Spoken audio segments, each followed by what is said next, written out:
নমস্কার, সুপ্রভাত। আপনারা শুনছেন আশাপূর্ণা দেবী বিরচিত সামাজিক উপন্যাস প্রথম প্রতিশ্রুতি। আজ পর্ব 20। এলোকেশী দাওয়ায় পাটি পেতে বসে বউয়ের চুল বেঁধে দিচ্ছেন অনেকক্ষণ থেকেই। সেই দুপুরবেলা বসেছিলেন, এখন বেলা প্রায় গড়িয়ে এলো। এলোকেশী যেন পণ করেছেন আজ তার জীবনের শ্রেষ্ঠ শিল্পকীর্তি দেখিয়ে তিনি ছাড়বেন। বউকে সামনে রেখে তার পিছনে হাঁটু গেড়ে উঁচু হয়ে বসেছেন তিনি, মুখের ভাব কঠিন কঠোর।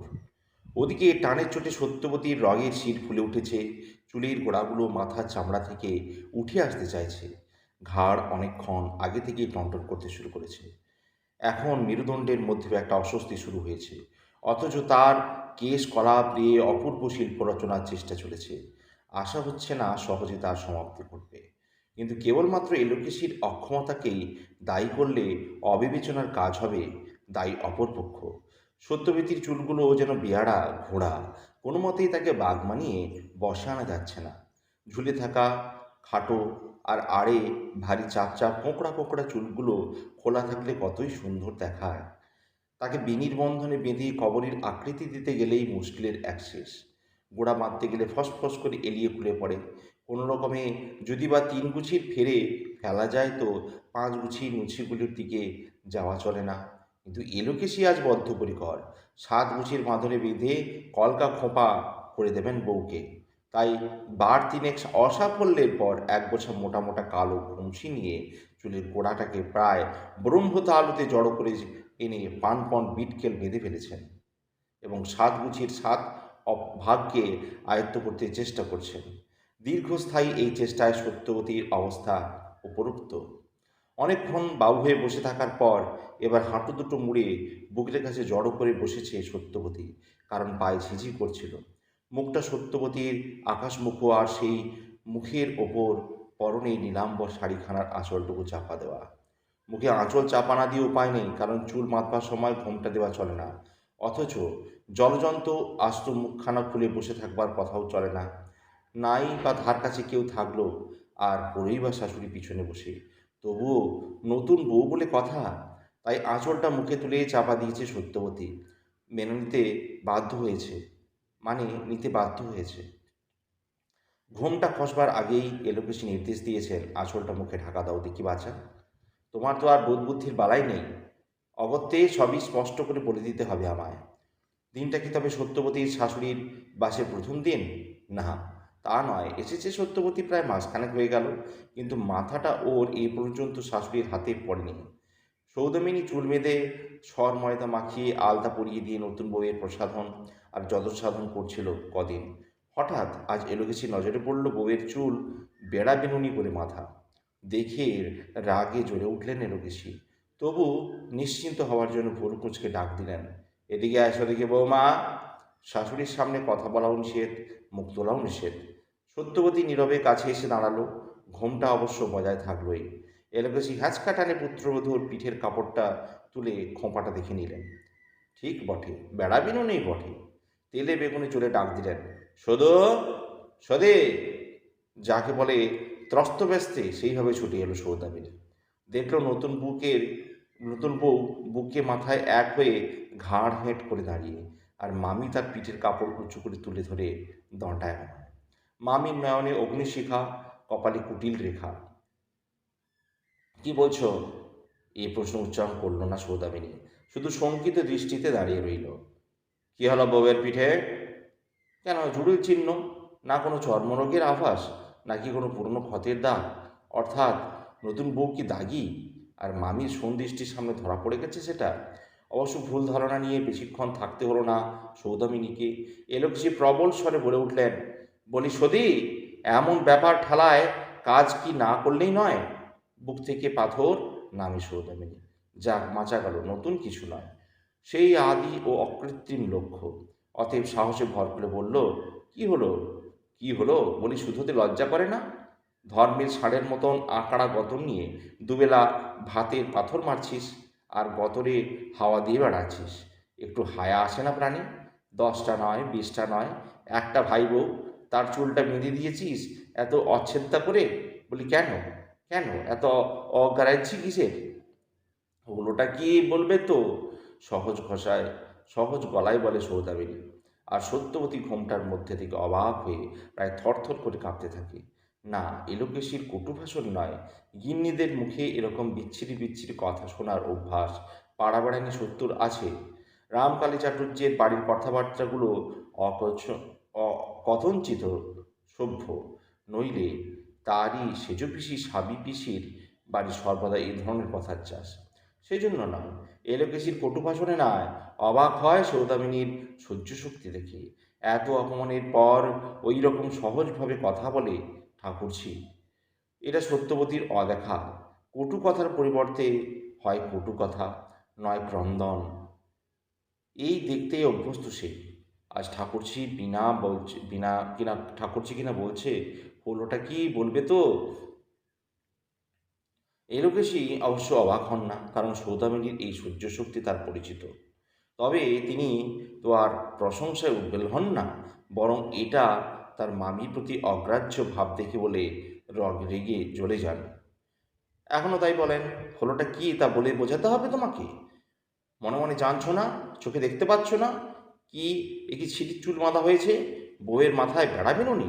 ছি ছি, এতখানি বয়স হলো এখনো শ্বশুর বাড়ির বউয়ের মাথায় বেড়া বেনুনি দেখিনি। গলায় দড়ি তোর শুধু, গলায় দড়ি, যে একটা মাত্র মাথা, তাও একখানা বাহারি খোঁপা পেতে দিতে পারিস না? শুধু হেসে ওঠে। বউয়ের চুল যা বাহারি, তাতে ওতে বাহারি খোঁপা হয় না। বাঘ মানানোই যায় না, বাঘ মানানো যায় না। এরকেশি ঝংকার দিয়ে ওঠেন। আচ্ছা, দেখব কেমন না হয়।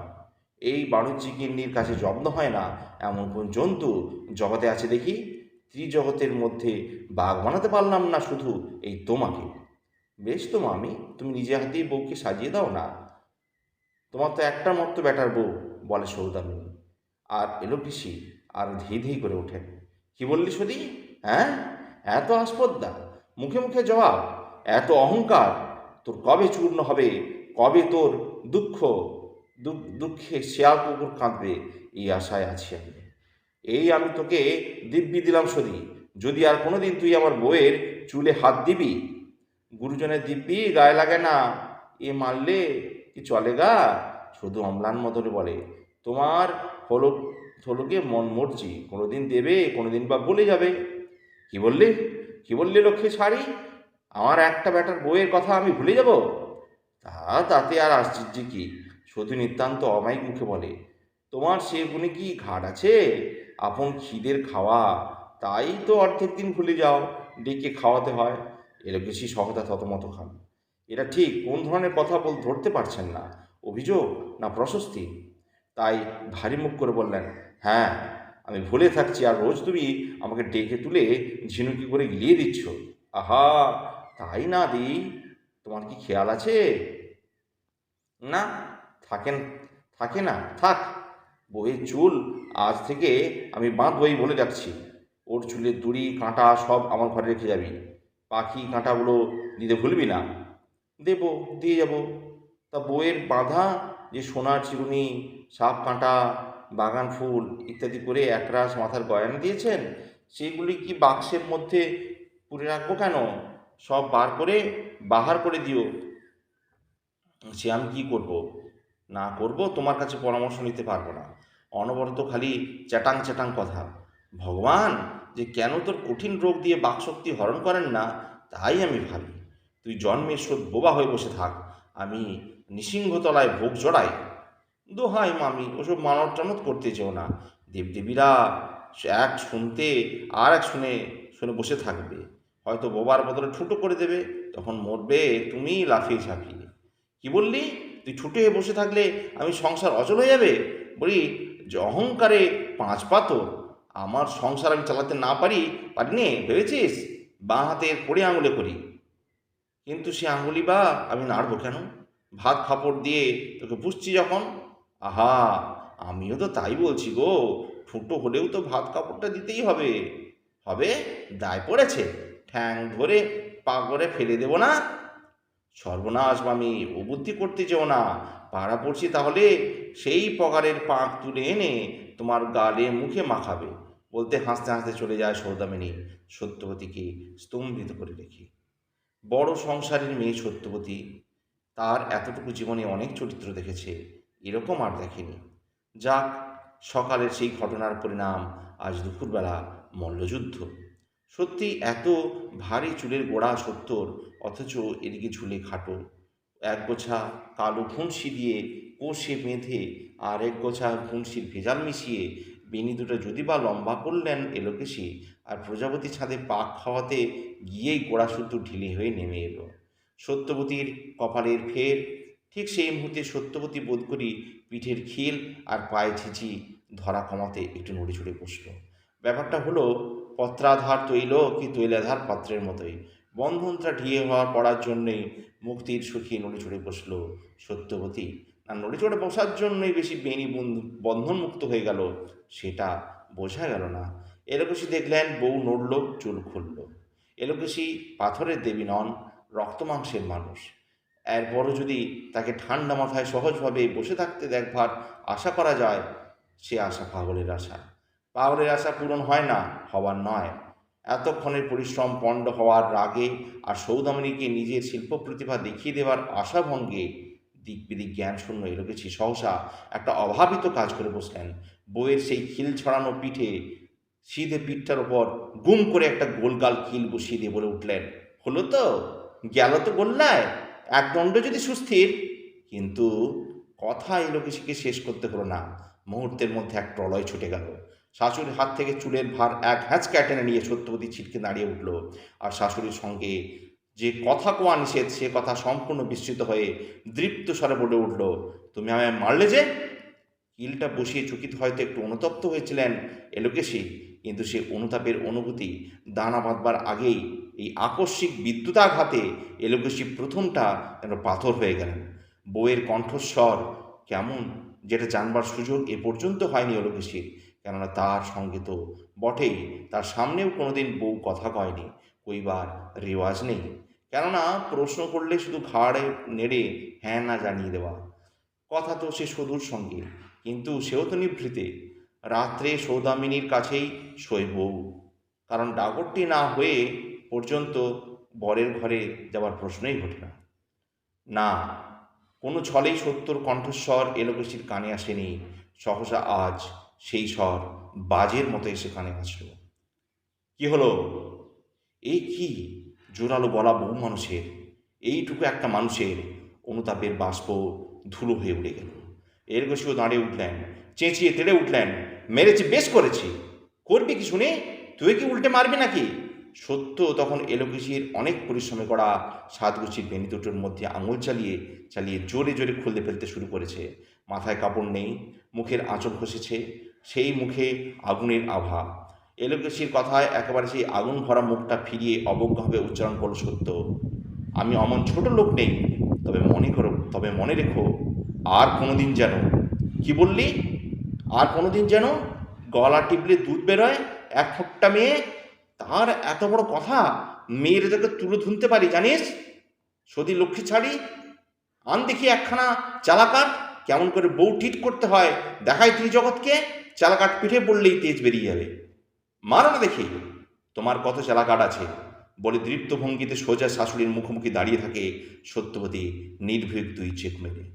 জীবনে অনেকবার রেগে জ্ঞানহারা হয়েছেন এলোকেশি, অনেকবার বুক চাপড়েছেন, সাবমুন্নি দিয়েছেন, দাপাদাপি করেছেন, কিন্তু আজকের মতো অবস্থা বোধ হয় আর জীবনে আসেনি। এই অবস্থা তার কল্পনার বাইরে, স্বপ্নের বাইরে। তাই সহসা যেন নিথর হয়ে গেলেন তিনি। সাপের মতো ঠান্ডা চোখে শুধু তাকিয়ে রইলেন সেই দুঃসাহসের প্রতিমূর্তির দিকে। ঠিক এই অবস্থায় থাকলে কতক্ষণে কি হতো বলা শক্ত, কিন্তু ভাগ্যের কৌতুকে আর এক অঘটন ঘটে গেল। এই নাটকীয় মুহূর্তে উঠোনে বেড়ার দরজা ঠেলে বাড়িতে সে ঢুকল নবকুমার। ঢুকেই যেন বজ্রাহত হয়ে গেল। এই কি পরিস্থিতি! সহস্র সাপের ফণার মতো একরাশ চুলের ফণায় ঘেরা সম্পূর্ণ খোলা মুখে এলোকেশির মুখোমুখি অগ্নিবর্ষী দুই চোখে সোজা তাকিয়ে যে মেয়েটা দাঁড়িয়েছে, কেউ নবকুমারেরই বউ নাকি? কিন্তু তাই কি সম্ভব? আকাশ থেকে বাজ পড়ছে না, পৃথিবীর মাটি ফেটে চৌচির হয়ে যাচ্ছে না, এমনকি প্রলয়ঙ্কর একটা ঝড় উঠছে না, অথচ নবকুমারের বউ নবকুমারের মার সামনে এমনি করে দাঁড়িয়ে আছে। আর নবকুমার ঢুকে হাঁ হয়ে দাঁড়িয়ে পড়া সত্ত্বেও দৃক পাত্র মাত্র করছে না। অসম্ভব, অসম্ভব! এ অন্য আর কেউ, নবকুমারের অজানিত পড়শি বাড়ির মেয়ে। হয়তো ভয়ঙ্কর কোনো কিছু একটা ঘটেছে ওদের সঙ্গে। নবকুমারের গলা খাঁকরি দিতে ভুলে যায়, সরে যেতে ভুলে যায়, স্তম্ভিত বিস্ময়ে তাকিয়ে থাকে। বিপদ যে ঘোরতর, অসম্ভব বলে একবার নিশ্চিন্ত হতে বা পারছে কই? বউয়ের মুখটা দেখবার সৌভাগ্য কোনোদিন না হলেও এই মাসখানেকের মধ্যে কোন বা কোন না 20-25 বার আভাসে ছাওয়ায় বউকে দেখতে পেয়েছে সে। যদিও পাছে কেউ দেখে ফেলে বউয়ের দিকে তাকিয়ে আছে নবকুমার, তাই সে তাকানোটা পলকস্থায়ী করেছে মাত্র। তবু ক্যামেরার লেন্স পলকের মধ্যেই চিরকালের মতো ছবি ধরে রাখে। মুখ না দেখুক, সর্ব অবয়বের একটা ভঙ্গি তো দেখেছে, আর দেখেছে ওই নীলাম্বরীর আঁচলখানা। অতএব মনকে চোখ ঠেলে লাভ নেই। চোখ বুজে সূর্যকে অস্বীকার করতে যাওয়া হাস্যকর। পড়শিবাড়ির কেউ নয়, ওই দৃপ্ত মূর্তি নবকুমারেরই বউয়ের। যে বউয়ের উদ্দেশ্যে নবকুমার স্বপ্নে জাগরণে নিঃশব্দ উচ্চারণে ক্রমাগত গিয়েছে গাইছে, কও না কথা মুখ তুলে বউ, দেখ না চেয়ে চোখ খুলে। কিন্তু সে কি এই চোখ? নবকুমার যেমন নিঃশব্দে এসেছিল, যদি পরিস্থিতি দেখে তেমনই নিঃশব্দে সরে পড়তো, তাহলে হয়তো নাটকের এই নাট্য মুহূর্তটা এমন চূড়ান্তে উঠত না। হয়তো সত্যবতী নির্ভীকভাবে সেখান থেকে সরে যেত, আর এলোকেশী জীবনে যত গালিগালাজ শিখেছেন সবগুলো উচ্চারণ করতেন বসে বসে। আর স্বামী পুত্র বাড়ি ফিরলে বউয়ের এই মারাত্মক দুঃসাহস আর ভয়ঙ্কর দুর্নিভয়ের কাহিনী বিস্তারিত বর্ণনায় পেশ করতেন। তারপর গড়িয়ে যেত ব্যাপারটা। কিন্তু নির্বোধ নবকুমার সেইখানেই দাঁড়িয়ে রইল হাঁ করে। আর এক সময়ে এলোকেশি চোখ গিয়ে পড়ল তার উপর। দাওয়ার উপর তিনি নিচে উঠোনে ছেলে। নবকুমারকে এভাবে হাঁ করে দাঁড়িয়ে থাকতে দেখে এলোকেশু এবার হাঁ হয়ে গেলেন। তারপর সহসা সেই এতক্ষণে স্তব্ধ হয়ে থাকা হাঁ থেকে ভয়ঙ্কর একটা চিৎকার উঠল। ওরে লক্ষ্মী ছাড়া হতভাগা মেনে মুখে ছোড়া, পায়ে কি তো জুতো নেই? জুতিয়ে জুতিয়ে এর মুখটা যদি জন্মের শোধ ছেঁচে না শেষ করে দিতে পারিস, তবে বলি বাপের বেটা বাহাদুর। কিন্তু নবকুমার নিশ্চল। পরক্ষণেই সুর ফেরতা ধরলেন এলকেছি। ওগো মা গো, কোথায় আছো দেখে যাও গো। বেটা বউ, বেটা বেটা বউ দুজনে মিলে কি অপমানটা করছে আমায়। ওরে নবা, বামুনের গুরু ছোটবেলাকার মেয়ে বিয়ে করে তুইও কি ছোট লোক হয়ে গেলি? দু পায়ে খাড়া হয়ে দাঁড়িয়ে মায়ের অপমানটা দেখেছিস? তবে মার, মার, ঝাঁটা না হয় আমাকেই মার। ঝাঁটা খাওয়াই উপযুক্ত শাস্তি আমার। নইলে এখনো এই বউকে ভিটের উপর বুকে পা দিয়ে দাঁড়িয়ে থাকতে দেই? মাথা মুড়িয়ে গোল ঢেলে গলা ধাক্কা দিয়ে বের করে দিই না? ও মা গো, বউ আমায় ধরে মারে, আর তাই ছেলে দাঁড়িয়ে দাঁড়িয়ে দেখে। এতক্ষণে নবকুমারের বোধ করি চেতনা ফিরে পায়, আর ফিরে পাওয়ার সঙ্গে সঙ্গে চুঁচো দৌড় মারে সেই খোলা দরজাটার দিকে। খিড়কির ঘাটে বাসন মাজছিল শুধু। ঘাটের পাশ থেকে নবকুমারকে ঊর্ধ্বশ্বাসে দৌড়াতে দেখে দাঁড়িয়ে উঠে ছাই মাখা হাতটাই নেড়ে ডাকে দেয়, নবু, কি হলো রে? ও নবু, অমন করে ছুটছিস কেন? নবকুমার ব্যাপারটা প্রথমটা ভাবলো, পিছু ডাক সাড়া দেবে না, ছুটে একবারেই নিতাইয়ের বাড়ি গিয়ে পড়বে, তারপর বলবে এক ঘটি জল দে। কিন্তু কারণ নিতাই হচ্ছে তার সব থেকে অন্তরঙ্গ বন্ধু, বিচলিত অবস্থায় তার কাছে যাওয়া চলে। কিন্তু সৌদামণির উত্তরিত্তর ডাকে সে ভেবে থমকে দাঁড়ালো। ফিরল, তারপর গুটি গুটি এসে ঘাটের পাশে একটা ঝরে পড়া তাল গাছের গুঁড়ির উপর বসে কণ্ঠরুদ্ধভাবে বলল, আমি আর বাড়ি ফিরবো না শুধুদি। কথা ছিঁড়ি শোনো ছেলে, হলো কি তাই বল? সর্বনাশ হয়েছে শুধুদি। আরে গেল যা, সর্বনাশের কি বলতে আসে নাকি? সর্বনাশের কথা বলতে আসে নাকি? হলে বলতে আছে বই কি। শুধু নবকুমারের প্রকৃতির সঙ্গে পরিচিত, তাই বেশি ভয় না পেয়ে বলল, কেন তোর মা হঠাৎ চড়ি উল্টালো নাকি? মা নয় শুধু রে, মা নয়, আমি জানি না, ঠিক বলতে পারছি না আমি সত্যি বেঁচে আছি কি না। গায়ে চিমটি কেটে দেখে দেখ, বলে পুকুরের জলে হাত ডুবিয়ে ডুবিয়ে ছাই মাটির ধুতে ধুতে বলে শুধু, মামি বুঝি রণচণ্ডী হয়ে তেড়ে এসেছিল? জানি না। জানিস না? ন্যাকামি রাগ দেখি নেবো। হয় কি হয়েছে তাই বল, নয় যেদিকে যাচ্ছিলি সেই দিকে যা। বেটা ছেলে না মেয়ে মানুষ তুই? শুধুদি এই দৃশ্য, শুধুদি যে দৃশ্য দেখে এসেছি তা দেখলে অতি বড় বীর বেটা ছেলেরও পেটের ভিতর হাত পা সিঁড়িয়ে যায়। না, না, তোর দেখছি আর গৌরচন্দ্রীকে শেষ হয় না। বলবি তো বল, না বলবি তো যা। ভূত দেখেছিস না ডাকাত পড়া দেখেছিস তাও তো জানি না। নবকুমার বুকে বল রেখে কণ্ঠে শব্দ আনে, ঝপ করে বলে ওঠে, মাতে আর তোমার বউতে মারামারি করছে। কি করছে? মাতে আর বউতে? চমকে ওঠে সৌদামিনী। বললাম তো মারামারি করছে। সৌদামিনী এক মুহূর্ত স্তব্ধ থেকে তারপর বলে, মারামারি কথাটা বলছিস কেন? মামি বউকে ধরে ঠ্যাঙাচ্ছে তাই বল। এই দৃশ্য দেখে তুই মদ্যপুরুষ কাঁচা কোচা খুলে ছুট মারছিস কেন? তুই মেয়ে মানুষ হয়ে জন্মাসনি নবু, তাই ভাবি। যাই দেখি ইতিমধ্যে কি এমন ঘটলো। দেখি তো। খানিক আগে বাসনের পাঁজা নিয়ে বেরিয়ে এলাম, দেখলাম মানমাই বেটার বউয়ের চুল বাঁধছে। ইতিমধ্যে হলোটা কি? আমি তো যেই ঢুকলাম বাড়িতে, তুমি যাও, সে যাও শিগগির। সত্যি যাই। বাবা, পলকে প্রলয়, পলকে প্রলয়, তিল থেকে তিলভাণ্ডেশ্বর। কি হলো এক্ষুনি? সৌদামিনী তাড়াতাড়ি বাসনগুলো ধুয়ে নিতে থাকে। আমি আজ নিতাইয়ের বাড়িতেই থাকবো শুধুতেই, এই চললাম। সৌদামিনী ভুরু কুঁচকে বলল, কদিন পরের বাড়িতে থাকবি? যতদিন চলে। তার মানে নিজের গা বাঁচে কেটে পড়বি, আর পরের মেয়েটা, দুধের মেয়েটা তোর মার হাতে পড়ে মার খাবে। পরের মেয়ে এবং দুধের মেয়ে শব্দটায় নবকুমারের ভিতরটা মোচড় দিয়ে ওঠে, চোখে জল এসে যায়। কষ্ট গোপন করে বলে সে, তা আমি কি করব? সৌদামিনী আর চোখে একবার ওর মুখচ্ছবি দেখে নিয়ে নির্লিপ্ত কণ্ঠে বলে ওঠেন, দৃশ্য দেখে চলে না আসতে পারতিস? তুই দেখতিস, তুই দেখছিস জানলে যতই হোক নিজেকে একটু সামলেই তো মামি। একেবারে শেষ করে ফেলতে পারতো না। যাই দেখি ছুরি বাঁচলো কি মরলো। নগমার লজ্জা ত্যাগ করে সহসা বলে ওঠে, যাই বলো শুধুদি, যা দেখলাম ও তোমাদের বউটি পড়ে মার খাবার মেয়েও নয়। আমারও তাই মনে হয়, বলে সৌদু সকৌতুকে হেসে বলল, মারামারি না করুক, পড়ে পড়ে মার খাবে না। তাই তুই তো বললেই পারতি। তুই তো বলতেই পারলি না মেয়েটা হয়ে পড়ছে কি, হয়েছেটা কি? গোড়া থেকে কিছু জানি না ছাই। বাড়ি ঢুকিয়ে দেখি দাওয়ায় দু প্রাণী সুমুখোমুখি দাঁড়িয়ে, আর সাপিনীর মতো একজন ফুঁসছে আর একজন বাঘিনীর মতো গজরাচ্ছে। সৌদামণি হেসে উঠে বলে, বা রে, তুই তো অনেক নাটকের কথা শিখেছিস দেখছি। যা, কালে ভবিষ্যতে কাজে লাগবে। তোর বউ খুব পণ্ডিত। বউয়ের গল্প কানে ভরে শুনতে ইচ্ছে করে নবকুমারের। ভুলে যায় এইমাত্র তাকে বাঘিনীর সঙ্গে তুলনা করেছে সে নিজেই। কিন্তু গল্প বাড়বে কি উপায়ে? নবকুমার তো আর তার কথা ফেলে বাড়তে পারে না। শুধু ভাবে কালে ভবিষ্যতে। সে কতকাল, কোন ভবিষ্যৎ? বাঘিনীর মুখটা বারবার মনে ধাক্কা দিচ্ছে। ভয়ঙ্কর কিন্তু সুন্দর। কি বড় বড় চোখ, কি চমৎকার জোড়া ভুরু। কিন্তু বউয়ের মতো মায়েরও রাগী হবে হয়তো। বউ মায়ের মতো রাগী হবে হয়তো। লজ্জায় কুণ্ঠায় বিগলিত বউটি আর মাত্র থাকবে না। নবকুমারের কল্পনার সঙ্গে ঠিক খাপ খাওয়াতে পারছে কি? ঠিক যেন কি একটা লোকসানের দুঃখে বুকটা টনটন করে ওঠে নবকুমারের। কাদার পুতুলের মতো একটি নিরীহ ভালো মানুষ বউ নবকুমারের ভাগ্যে জুটলে কি এসে যেত ভগবানের। কত লোকেরই তো এমন বউ হয়, কিন্তু সাপের ফণার মতো চুলের ফণায় ঘেরা ওই মুখখানি, আর ওতে আগুনের মতো আকর্ষণ। নবকুমার পতঙ্গ মাত্র।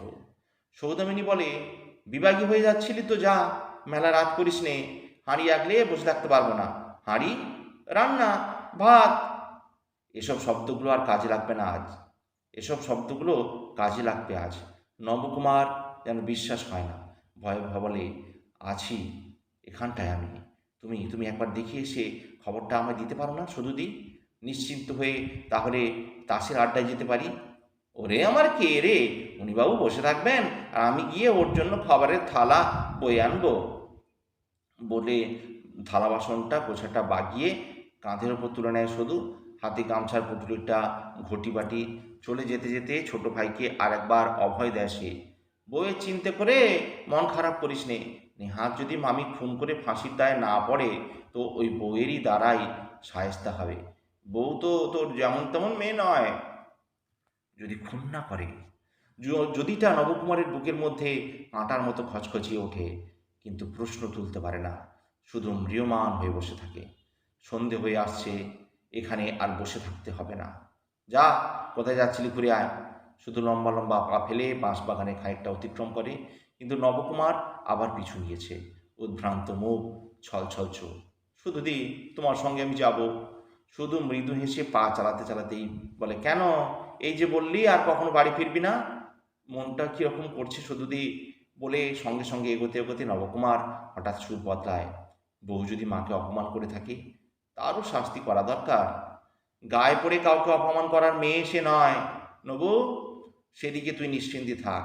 তবে কেউ যদি গা পেতে অপমান নিতে চায়, সে আলাদা কথা। আসল কথা কি জানিস? বউ হলো উঁচু ঘরের মেয়ে। শিক্ষা দীক্ষা উঁচু, লেখাপড়া জানে, বড় বড় বই পড়ে ফেলে, নিজে পয়ার মাঝে। হ্যাঁ?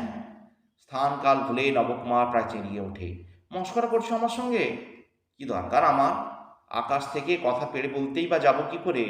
ওসব আমি বুঝি বা কি? বউ আমার কাছে মন খুলে, তাই টের পেয়েছি। শুধুর কাছে মনটা খুলে, হায়, কবে সেই আকাঙ্ক্ষিত স্বর্গসুখ আসবে নবকুমারের ভাগ্যে, যেদিন নবকুমারের সামনে বউ মন খুলবে। শুধু আবার মুখ চালায়, তোর এ বাড়িতে বিয়ে হওয়া উচিত হয়নি। এই তোকে বলে দিলাম স্পষ্ট কথা। তুই রাগ করিস আর যাই করিস, এ বাড়ি ওর যোগ্য নয়। মামির পয়সাই আছে, নজর বলতে আছে কিছু? আর বউয়ের ছোট নজর দেখার অভ্যাস নেই। এই তো সেদিন মামি পাড়ার লোকের গয়না বাঁধা রেখে টাকা ধার দিয়ে সুদ নেয় শুনে যেন হিমাঙ্গ হয়ে গেল বউ। নবকুমার বিরক্ত স্বরে বলল, তাও সব কথা বলতে যাবারই দরকার কি? বলতে আমি যাইনি বাপু, তোর বউয়ের কান ধরে। ওর সামনেই ঘোষগিন্নি এক জোড়া বাজু বন্ধক নিয়ে দই দস্তুর করতে লাগলো। সে বলে টাকায় 1 পয়সা, মাই বলে টাকায় 1.5 পয়সা। এই 8 পয়সা নিয়ে ধস্তাধস্তি। শেষ অবধি কী হলো আর শোনা গেল না, হলো না নবকুমারের। সহসা বাড়ির মধ্য থেকে ভয়ঙ্কর একটা চিৎকার ভেসে এলো, সর্বনাশ করেছে! সুদূর নিষেধবাণী ফুরিয়ে নবকুমার সর্বনাশ শব্দটাই আবার ব্যবহার করলো। নিশ্চয়ই হয়ে গেল একটা কিছু। শুধু ততক্ষণে বাড়ির মধ্যে ঢুকে পড়েছে, আর নবকুমার সেই চলশক্তি হারিয়ে দাঁড়িয়ে থাকে নিজেরই বাড়িখানার দিকে তাকিয়ে। তীব্র, তীক্ষ্ণ, আনুনাসিক এই স্বরটা কার? এ তো এলিগেসির। তবে হলোটা কি? কিন্তু যাই ঘটুক, সব কিছু ছাপিয়ে নবকুমারের প্রাণটা হাহাকারে ভরে উঠল এই ভেবে, এই অসাধারণ বউ নিয়ে ঘর করা হলো না নবকুমারের অদৃষ্টে। মা হয় বউকে মরি পোড়ার ঘাটে পাঠাবে, না হয় জন্মের স্রোত বাপের বাড়ি বিদায় করে দেবে। মার চিৎকারে উত্তরোত্তর আকাশ উত্তরোত্তর আকাশে উঠছে, আর দলে দলে পড়ছিরা নবকুমারের বাড়ির দিকে দৌড়াচ্ছে। নবকুমার যাত্রাগানের দর্শকের মতো পাথর হয়ে দাঁড়িয়ে থাকে, দেখে সেই দৃশ্য। আজ এই পর্যন্তই। 20 পর্ব সমাপ্ত হলো, পর্ব 20 সমাপ্ত। আগামীকাল পর্ব 21। পাশে থাকার জন্য ধন্যবাদ। ভালো লাগলে এবং খুশি হলে অবশ্যই চ্যানেলটিকে সাবস্ক্রাইব করবেন এবং শেয়ার করবেন।